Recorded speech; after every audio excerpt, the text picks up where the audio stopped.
여러분이 잘 아시는 것처럼 르우벤은 야곱의 12아들 가운데 장남이었습니다. 그런데 아버지가 이제 죽을 때 장남에 대해서 유언을 제일 먼저 남겼죠. 그런데 이렇게 좋은 내용이 아니었습니다.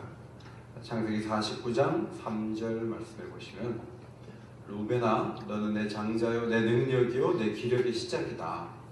위풍이 월등하고 권능이 탁월하지만 너의 그 품성이 물이 끓는 것 같다. 그래서 너는 탁월하지 못하게 됐다. 네가 정말 잘못한 게 하나 있는데 그것은 너의 아버지의 침상에 올라온 적이 있다. 야곱이 부인이 4명이었거든요. 그런데 자기 어머니를 외롭게 한다고 생각되는 그 중에 한 여자와 잘못된 관계를 맺은 적이 있어요. 창세기 35장 22절에 아버지의 첩 빌하와 르우벤이 동침하였고, 그 아버지 야곱은 그 이야기를 들었다는 기록이 나와요. 아버지가 듣고 이게 네가 자식이냐? 이리 와라, 죽어라, 이렇게 집 나가라 하지 않고 아버지가 가만히 있었어요. 쭉 지내오다가 죽을 때쯤 돼가지고 유언을 할 때, 너같이 그런 일을 한 아들 넌 탁월할 게 없다. 앞으로 너희 후손도 마찬가지다. 이렇게 유언을 하고 죽었어요. 사람마다 경계선이 있어야 되잖아요. 경계선. 부부가 막 친해도 부인이 빨래 막 걷어가지고 남편 마을에서 자고 있는데 배 위로 휙 타고 넘어오는데 남편이 그 당시 그 상황에서 확 일어나다가 부인한 무릎에 받아가지고 막 코피 터지고 그렇게 부딪히면은 이게 기가 막히잖아요. 부부간에도 경계선이 있는데 아버지를 지켜줘야 되고 아버지로서 잘해줘야죠. 그런데 르우벤은 막 나갔던 그런 잘못이 있었고, 아버지가 너희 놈 한번 두고 보자 하고 이따가 죽을 때 저주하고 죽은 게 아니고, 하나님께서 야곱의 입술을 통해서, 야곱이 선지자죠. 아브라함도 선지자고, 그래서 야곱의 입을 통해서 하나님의 뜻을 앞으로 어떻게 될 것이다 라고 말씀한 것이라고 볼 수 있습니다. 요단 동편과 서편이 있는데 하나님이 정말 주시려고 했던 땅은 요단 서편이었어요. 요단강을 건너야 돼요. 요단강을 건너는 것도 신학적으로 많은 의미가 있거든요. 거기를 건너야 되는데 하나님께서 땅을 주시려고 했던 그 공간을 이렇게 좀 그려보면 이집트 위에서부터 저 레바논까지, 그래서 하나님 주실 땅은 이렇게 되는 거예요. 그런데 르우벤과 또 갓지파와 므낫세 반지파가 요단 동쪽을 차지하는 바람에 서쪽을 차지하니까 땅이 이렇게 된 거예요. 이렇게 주시려고 했지, 이렇게 주시려고 한 게 아닌데, 르우벤 지파와 또 갓지파, 므낫세 반지파는 동편을 너무 땅이 좋다, 우리 가축이 많은데 여기서 키워야 되겠다 하고 거기에 머물게 되었는데, 그 과정을 가만히 보면 이제 갓지파와 같이 모세와 제사장을 찾아가죠. 자, 민수기 32장 2절을 보면요, 갓 자손과 르우벤 자손이 와서 모세와 제사장 엘르아살과 지휘관에게 말하면서 저희가 가축이 너무 많아요. 우리는 요단 서편으로 안 갔으면 좋겠어요. 여기 그냥 이렇게 좋을 수는 없거든요. 우리 여기 있으면 좋겠어요. 초목이 많으니까 거기 있겠다고 했는데, 이 순서를 가만히 보면 르우벤 자손이 앞에 안 쓰고 갓 자손이 먼저 되어 있어요. 형 지파는 르우벤 지파거든요. 그런데 갓 자손이 먼저 앞에 이렇게 나와 있어요. 사도행전에 가면 전도 여행을 떠난 바나바와 사울이 하다가요, 이게 위치가 싹 바뀌어요, 중간에. 그래서 사울이 먼저 나오고 바나바가 나중에 나와요. 그래서 신학자들은 주도권을 바울이 중간에 더 얻어서, 바나바가 처음에 나갈 때는 대표처럼 나갔지만 선교여행 중간에 리더십이 바뀐 것을 표현한다, 이렇게 정확하게 얘기를 하거든요. 이것도 보면은 갓 자손하고 르우벤 자손이 위치상으로 르우벤이 위에 있어야 돼요. 근데 모세를 찾아갈 때 누가 앞서냐 하면 갓자손이 앞서는 거예요. 그러니까 표면적으로는 루벤이 장남이에요. 그런데 역사를 이렇게 보면 뭐 장남으로서 제대로 말 한마디 제대로 한 적도 없고요.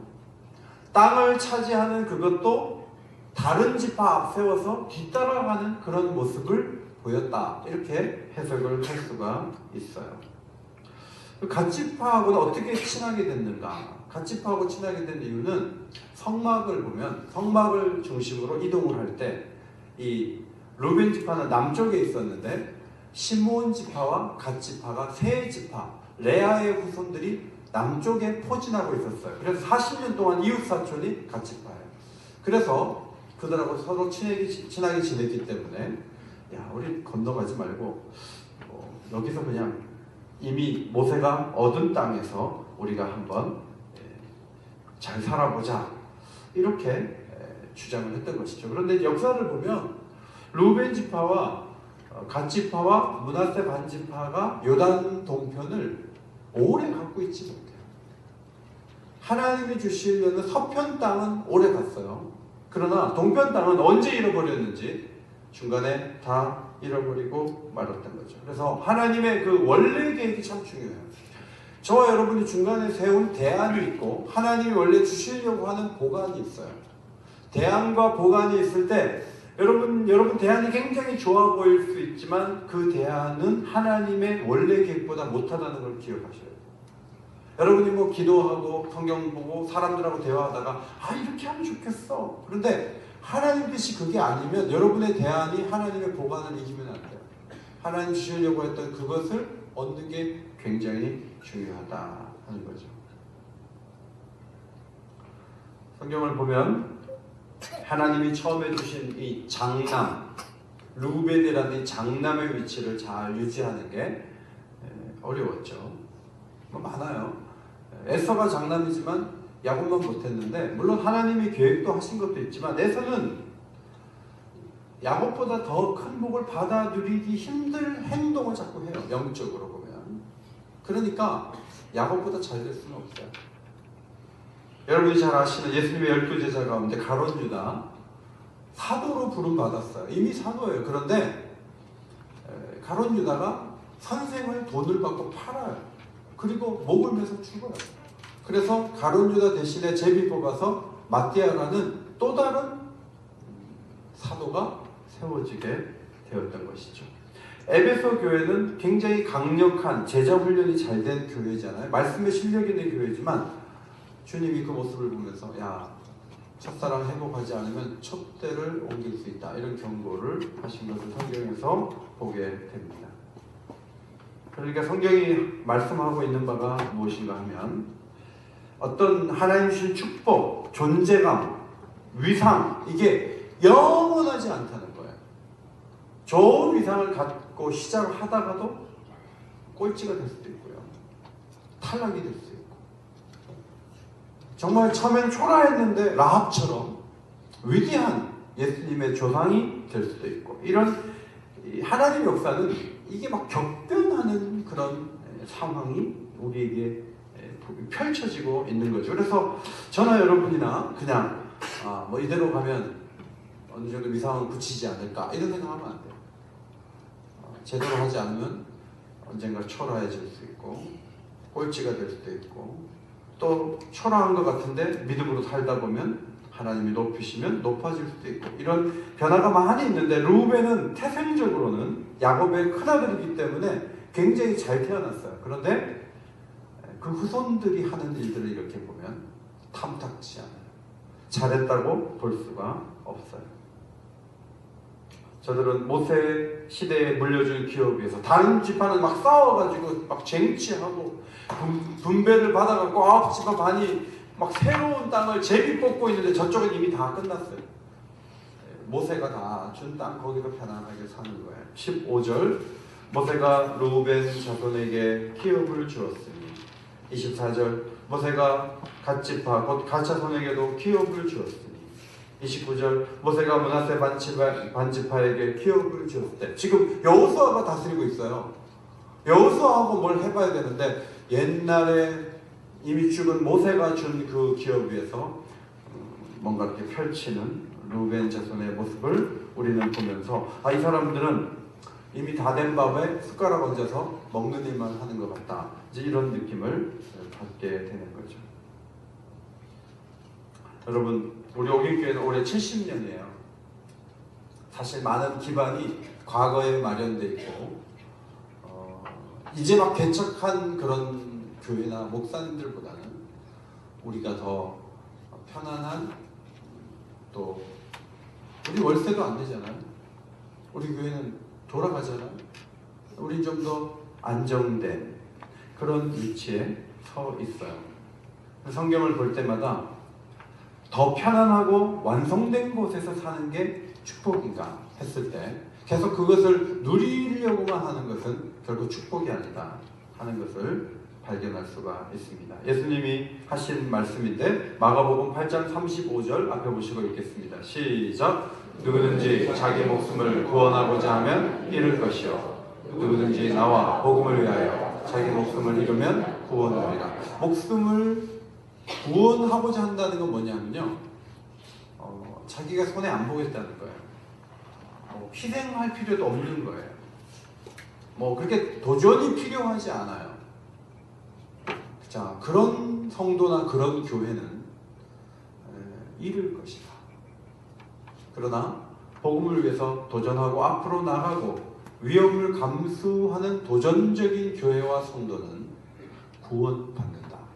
예수님이 이런 말씀을 하셨는데 루벤 지파에 적용해 보면 그냥 자기 목숨을 구원하고자 하는 지파 같다, 이런 생각을 하게 되죠.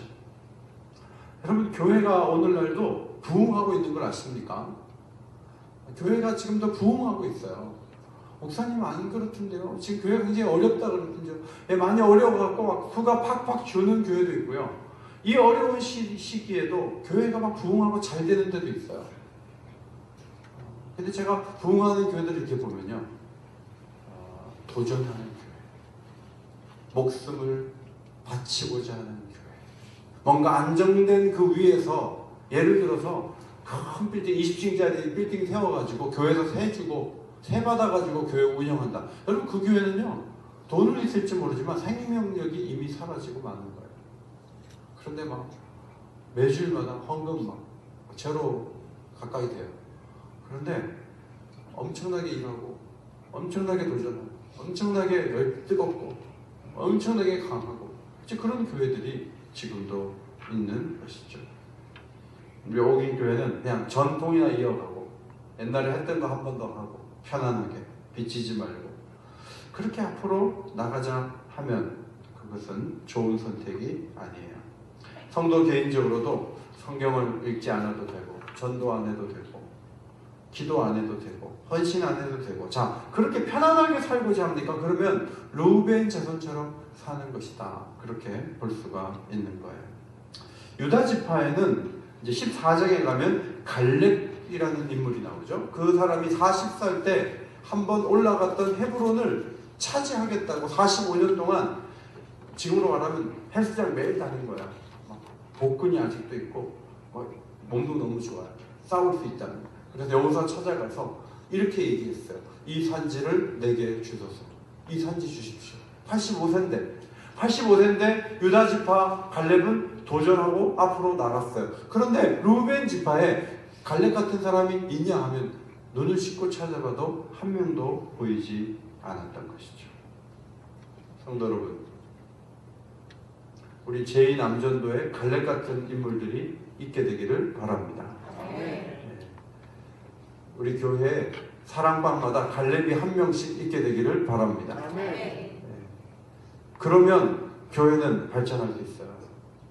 그런데 그냥 뒤석이나 하고 다 된 밥에 숟가락이나 얹고 도전하지 않고 뒷걸음질하고 그렇게 하면 그럼 무슨 발전이 있겠습니까? 어떻게 하면 도전할 수 있는가? 성령 안에서 기도해야 돼요. 뜨겁게 기도해야 돼요. 힘을 다해서 기도해야 돼요. 자, 기도가 미지근하고 기도할 게 별로 없다는 것은 살만하다는 뜻이에요. 지금 중학생이 찬양팀 이끌다가 막 부르짖어 기도했다는 표현이 있더라고요. 뭐 열정이 있으면 부르짖어 기도하죠. 그런데 이제 기도할 게 별로 없다, 기도 안 해도 된다 하는 것은 굉장히 심각한 문제죠. 사도행전 4장 29절에 보니까 예루살렘 교회가 큰 어려움을 당했어요. 막 사도들을 잡아가요. 그런데 교인들이 이렇게 한 거예요. 주여, 이제도 그들의 위협함을 굽어보시옵고 또 종들로 하여금 담대히 하나님 말씀을 전하게 하여 주시오며, 지금 위협이나 물러가게 해주세요, 우리 편안하게 좀 해주세요, 이렇게 기도한 게 아니고요, 하나님 말씀을 담대하게 전하게 해달라고 기도한 거예요. 얼마나 도전적이에요. 루벤 지파 같지 않았어요. 그리고 손을 내밀어 병을 낫게 하시옵고 표적과 기사가 거룩한 종 예수의 이름으로 이루어지게 하옵소서. 이 유다 지파의 도전 정신이 예루살렘 교회에 있었다 하는 거죠. 그냥 기도할 때 이렇게 기도하는 거예요. 이번 주간도 다치는 사람 없게 하시고 입원하는 사람 한 명도 없게 하시고 올해는 초상 한 번도 치르지 않게 하시고 아무 일도 없게 해 주옵소서. 여러분, 이게 좋은 기도가 아니라는 거예요. 하나님은 어려움을 통해서도 일을 하세요. 그래서 앞에 갑자기 강이 있고 앞에 갑자기 바다가 있어요. 그건 어려움 아니에요? 그런데 하나님이 그 강을 건너게 하시고 바다를 건너게 하시잖아요. 광야를 통과하게 하셨는데 위를 여셔서 만나를 내리셨어요. 어려움이 하나도 없고 모든 것이 예상된 대로 다 척척 돌아간다면, 그러면 하나님은 어떻게 일을 하시겠는가 하는 거죠. 성도 여러분, 여러분 기도할 때 하나님이 함께 하시는 증거를 구하시기를 바랍니다. 하나님, 우리가 기도합니다. 우리 이렇게 좀 되게 해주세요. 입을 벌려서 크게 기도할 필요가 있는 거죠. 루벤 지파가 차지한 성읍 12개가 17절부터 20절까지 소개되어 있어요. 자, 이들은 이미 모세의 허락 속에 몇몇 성들을 장악을 하고 이름을 개명을 했던 적이 있었는데, 그것이 민수기 32장 37절에 나오고 있습니다. 자, 루벤 자손은 헤스본과 엘르알레와 기랴다임과 느보와 바알몬을 건축하고 그 이름을 바꾸었고, 신마를 건축하고 건축한 성읍들의 새 이름을 주었고. 그러니까 우리도 그렇잖아요. 이렇게 막 불교가 너무 많은 곳에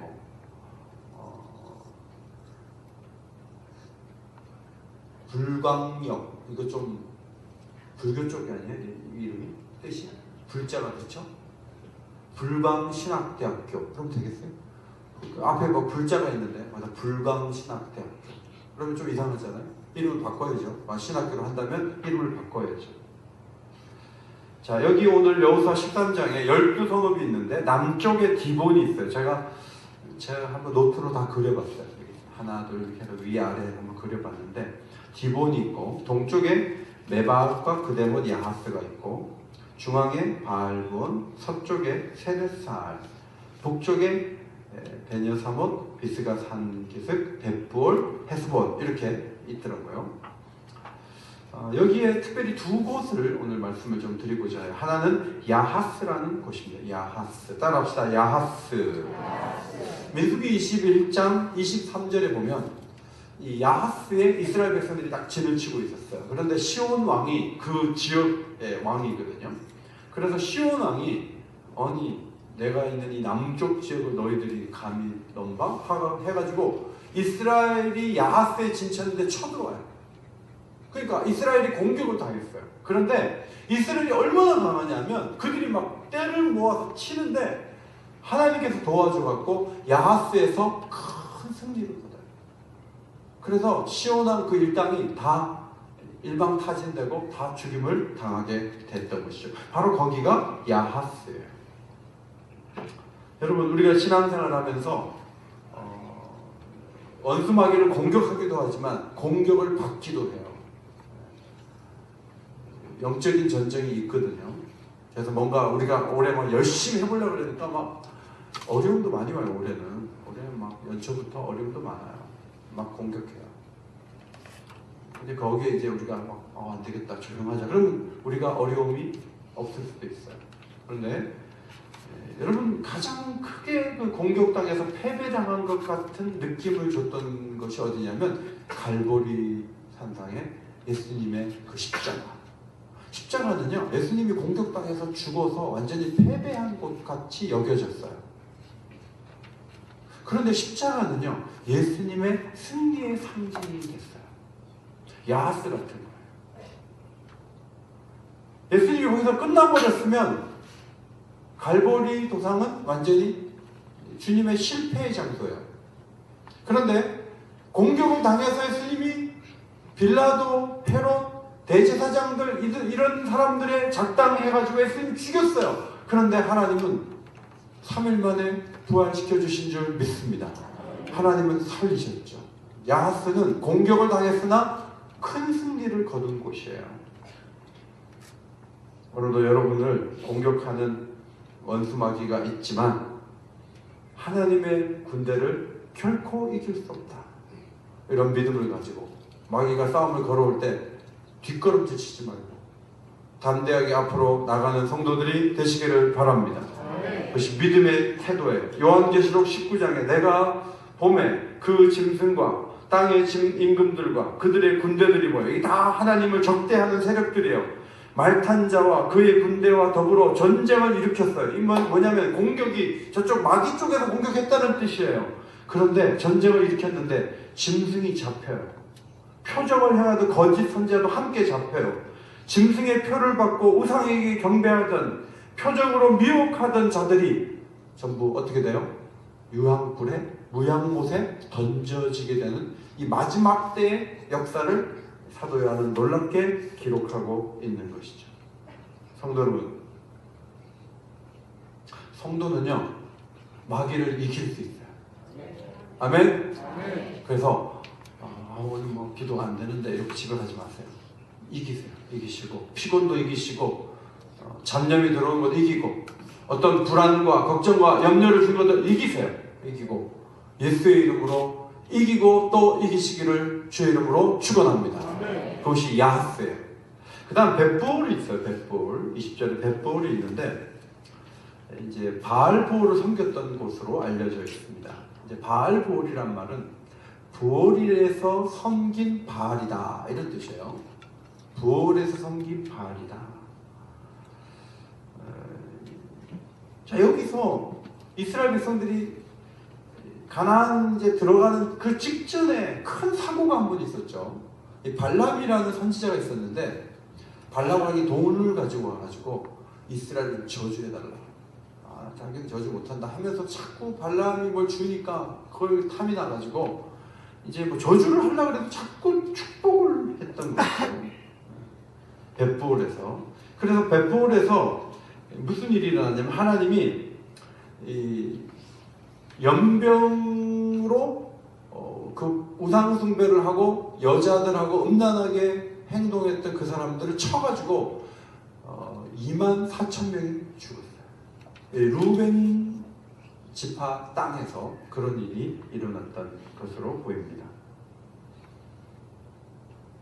여러분, 루벤 지파는요, 뭐 대단한 것도 없고 늘 중간 정도 아니면 뒷부분인데, 1차 인구 조사에서 7등을 했어요. 7등. 7번째로 많았어요. 그런데 2차 인구 조사에서 9등을 했어요. 2,770명이 감소했어요. 아마도 이 바알부올, 바알을 섬기는 이 부올, 이곳에서 이들이 범죄함으로 2,770명이 그 이상 많은 사람들이 죽어서 40년 만에 인구가 감소하게 되는 그런 아픔을 겪었어요. 루벤 지파 옆에서 성막과 함께 이동했던 시므온 지파는요, 엄청나요. 59,300명이었는데 40년 만에 22,200명이 됐어요. 하나님 2번 연병으로 주셨는데 상당수가 시므온 지파였던 것이죠.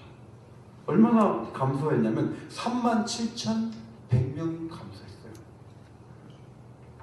그러니까 이 바알볼에서 엄청난 그 하나님의 진노가 있었고 죽음이 있었는데, 그것을 기억할 수 있는 것이 벳부올이라는 것이었어요. 다른 지파도 모르지만 이 사람들이 늘 이렇게 생각을 하며 살아야죠. 자기네 땅에서 그런 일이 일어났으니까. 옛날에 이리가 지금 익산이잖아요. 옛날에 이리에 그 화약 같은 걸 싣고 가다가 거기서 화재 관리를 잘못해서 터져가지고 역 근처에 막 모든 유리창이 다 깨지고 웅덩이가 파질 정도로 열차가 막 날아가고 해가지고 이리에 대참사가 일어났어요.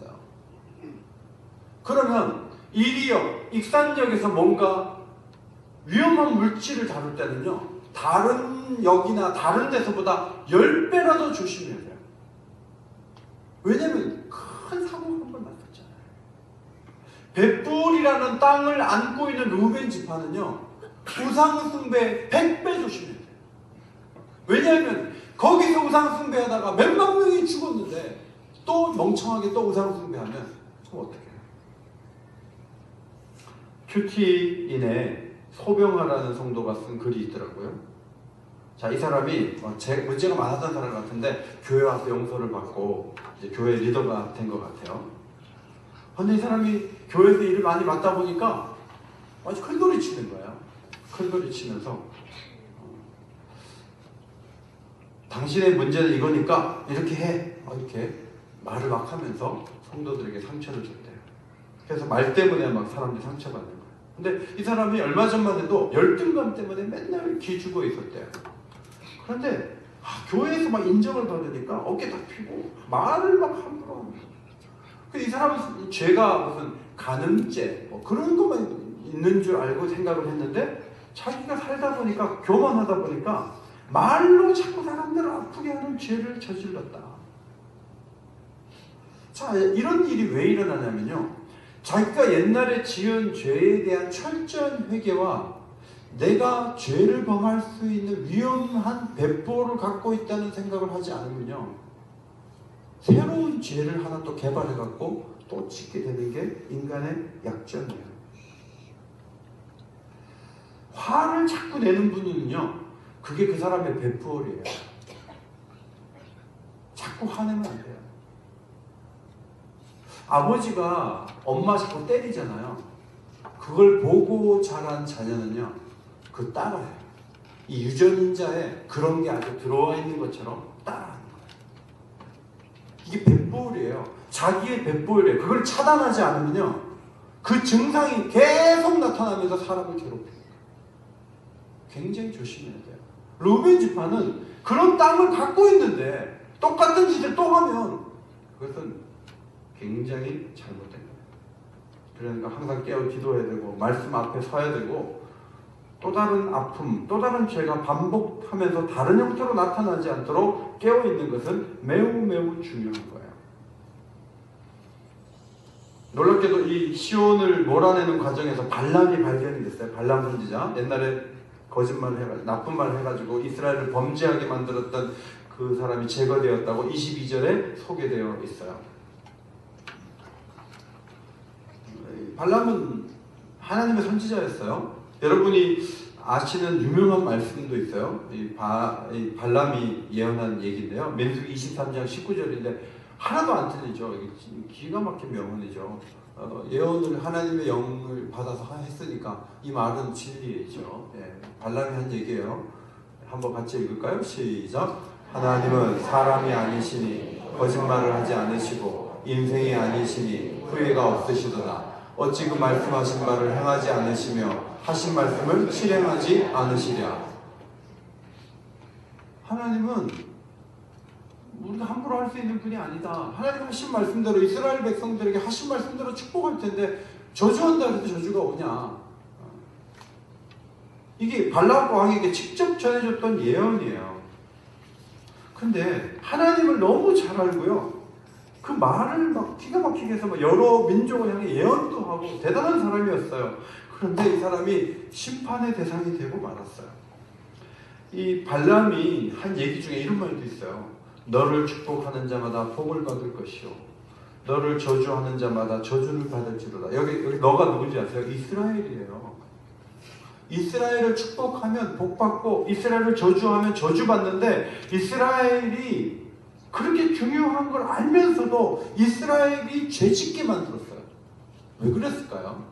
발람은 발락이 주는 그 물질을 갖고자 하는 탐욕이 있었어요.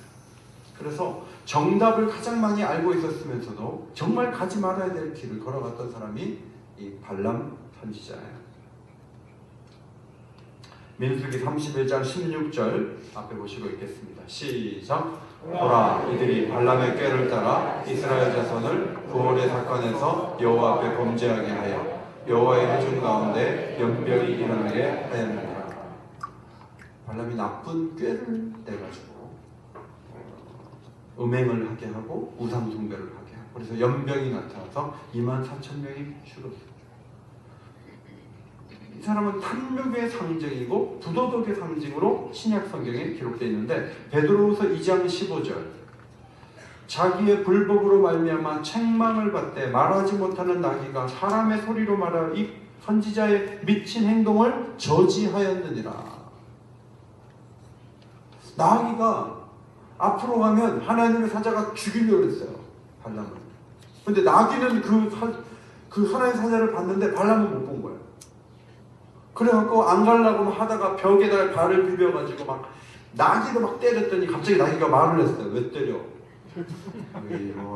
그래갖고 나귀한테 막 책망받아. 내가 한 번이라도 이런 적 있냐고. 나귀가. 나 아니면 너 죽었다고 막 그렇게 얘기했어요. 눈을 보니까 하나님 사자가 칼 들고 딱 있어요. 동물한테 책망받은 거예요. 여러분, 하나님 말씀대로 살지 않으면요, 듣지 말아야 될 대상한테 욕먹을 수 있어요. 야, 내가 저 사람한테 꾸중을 듣다니, 내가 저 사람한테 핀잔을 듣다니, 저 사람이 나를 조롱하다니. 원래 그런 관계 아닌데 하나님 말씀대로 잘 살아야 돼요. 요한계시록 2장 14절 내게 발람의 교훈을 지키는 자들이 있도다. 발람이 발락을 가르쳐 이스라엘 자손 앞에 걸림돌을 놓아 우상의 제물을 먹게 하였고 또 행음하게 하였느니라. 교회 안에 성적인 부도덕을 가지고 들어오면서 우상 숭배를 조장하는 사람들이 있었는데, 문제는 버가모 교회가 아무런 조치를 취하지 않았어요. 그래서 교회가 오염되고 문제가 커졌어요. 모세는 발람을 만나 죽였죠. 다시는 그런 일을 하지 못하도록 심판을 했는데, 르우벤 지파는 발람이 죽은 그 땅 위에 있는 거예요. 그러니까 정말 잘 살아가야 했죠. 문제는 이 요단 동편에 있는 두 지파 반이 하나님 말씀대로 최선을 다해 계속 잘 살아야 되는데 벌써 잘 살지 못했다 하는 기록이 13장 13절에 기록이 되어 있죠. 13장 13절을 보면 이 세 지파가, 두 지파 반이 쫓아내지 않은 두 종족이 있는데, 하나는 구술이라는 종족이에요. 구술 족속이에요. 구술 족속. 자, 구술이 누구냐면 압살롬의 엄마의 종족이에요. 그러니까 가만히 보니까 나중에 다윗 부인이 구술에서 오잖아요. 거기서 낳은 아들이 이스라엘의 왕이 되려고 하는 엄청난 일이 나중에 벌어지게 돼요. 가나안에서 원래 멸해야 되는 사람인데 왕을 탐하는 일들이 있게 됐다. 성경은 이제 그것을 말씀하고 있어요. 사무엘하 3장 3절 셋째는 압살롬이라 그수랑 달메의 딸 마아가의 아들이요. 엄마가 마아가예요. 구술 사람이에요. 그러니까 르우벤 지파를 중심으로 철저하게 했으면 압살롬도 없는 거예요. 근데 그냥 자꾸 용인해 주다 보니까 나중에 왕이 되려고 그러잖아요. 성도 여러분, 여러분과 저는 지금 어디에 있습니까? 우리는 어디에 있습니까? 우리 조상들은 범죄하지 않고 헌신적으로 깨끗하게 잘 살았습니까? 선을 쌓았습니까? 그들은 기도를 많이 했습니까? 성경은 우리 조상들이 어떻게 했느냐에 따라서 우리의 미래도 결정된다. 지금 그것을 가르치려고 하는 것은 아니에요. 사실은 가문의 어떤 흐르는 특징이 또 있긴 있어요. 가문에 흐르는 안 좋은 특징들을 안고 살 수 있어요. 왜냐면 보고 들은 게 그런 거니까. 안 좋은 거 보잖아요. 그러면 반드시 영향을 미쳐요.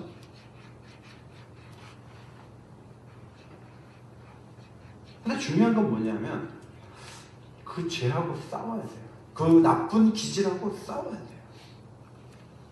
그리고 주저앉아 있으려고 하는 그 태도와 싸워야 돼요. 그리고 일어나야 돼요. 앞으로 나가야 돼요. 자, 인구 1위가 어디냐면 제가 보니까 유다 지파가 1등이에요. 거긴 7만 명인데 7만 명. 루벤 지파 2차 인구 계수에서 인구 9위예요. 9위. 특별한 일도 없이 요단강도 안 건너려고 하다가 요단 동쪽 남부 쪽을 차지하고 있어요. 루벤 지파. 그 땅에서 발람이 잡혀 죽었어요. 성적표로 말하면 루벤 지파는 다른 지파가 90점 받을 때 여기는 65점? 70점? 그런 것 같아요. 최고! 누가 최고인가? 누가 대단한가 했을 때 루벤 지파는 뭐 별로예요. 별로. 근데 저는 요한계시록에서 루벤 지파도 귀하게 봐야 되겠다 그 생각을 하게 됐어요. 요한계시록 21장 12절이에요. 자, 앞에 보시고 크게 한번 읽겠습니다. 시작! 크고 높은 성곽이 있고 12문이 있는데 문에 12천사가 있고 그 문들 위에 이름을 썼으니 우선 12지파의 이름들이라. 동쪽, 서쪽, 남쪽, 북쪽에 세 문씩 천국에 가면 문이 3개가 있다는 거예요. 4방향으로 3개씩 있는 거예요. 거기에 한 이름이 루벤이라고 써 있어요. 유다 지파는 이름이 3개가 써 있고 루벤 지파는 1개가 써지다가 지워진 게 아니고 또렷한 글씨로 똑같이 하나 해서 12개의 이름이 천국 가면 있다는 거예요. 등수로 말하면 내가 보기에는 한 9등밖에 못한 것 같아요. 그런데 천국에 가면 다 소중한 지파들이고요. 그 12지파가 모여서 된 게 교회예요. 우리 교회예요. 교회 안에는요, 루벤 지파 같은 사람이 있어요. 좀 도전적이지도 않고 미지근하고 뒷걸음치려고 그러고 역사적 교훈도 잘 안 받고, 그러나 그들이 깨어서 움직이고 하나님 나라를 위해 달려가는 것이 하나님이 기뻐하시는 일인 거죠. 루벤 지파에게 자기 몫이 있죠. 자기 십자가가 있는 거예요. 그거 잘 지고 앞으로 나가는 것이 중요해요. 저 집사님은 루벤 지파, 나는 유다 지파. 그거 아니에요. 어제는 내가 유다 지파인 것 같았는데 오늘 사는 걸 보면 루벤 지파가 될 수 있어요. 저와 여러분 속에 그런 기질들이 있어요. 조금 더 편안한 거 좋아하고 도전하지 않으려고 미지근하게 별일 없이 편안하게 그렇게 살고자 하는 것은 잘하는 일이 아니다 하는 거죠. 어떤 기질을 갖고 있든지 우리를 불러내신 하나님은 역사의 주역으로 우리를 세워주실 줄 믿습니다. 역사의 주역이 되어야 돼요. 그리고 좋지 못한 기질들을 이겨내고 앞으로 나가야 되는데 기도가 절대적이에요. 오늘도 이 밤에 간절하게 기도함으로 하나님 원하시는 복된 모습으로 설 수 있는 은혜의 시간이 되시기를 주님의 이름으로 축원합니다. 축원합니다.